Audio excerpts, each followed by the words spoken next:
ไม้ใบหญ้าโป่งสีอ่อนเขียวกะจีห้วยน้องนาทีกบเกียดก็ห้องลำ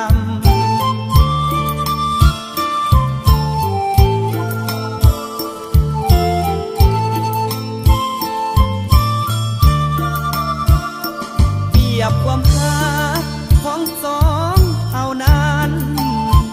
มีความสุขตันยามน้องนั่นอยู่นำยามใดไก่น้องเหมือนดินขาดฝนห้ำหัวใจละกำหวังหาทุกอย่าง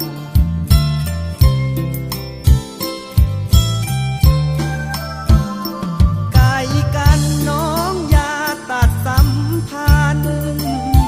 ยามขาดเจ้านั้นหัวใจทำหาน้ำได้แต่สมมติว่ามีน้องอยู่ทุกยามเงาอายที่ตามสมมุติเป็นน้องนั้น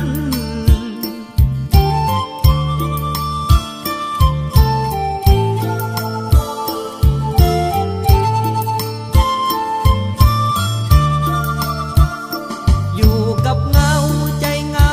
คิดฮอดคนไกลจงหูว่าใจคนไกลมันไหวหวาน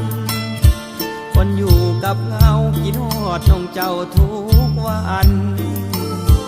หากตัดสัมพันธ์เหมือนดินขาดฝนมา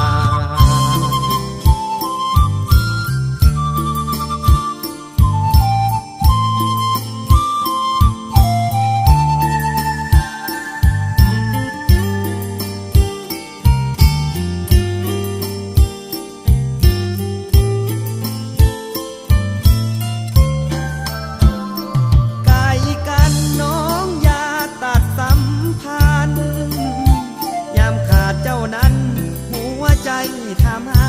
น้ำได้แต่สมมติว่ามีน้องอยู่ทุกยามเงาอายที่ตามสมมุติเป็นน้องนั้น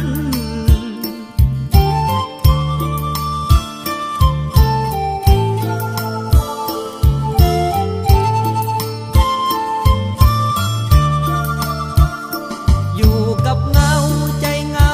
คิดฮอดคนไกลจงหูว่าใจคนไกลมันไหวหวานคนอยู่กับเงาคิดฮอดน้องเจ้าทุกวันหากตัดสัมพันธ์เหมือนดินขาดฝน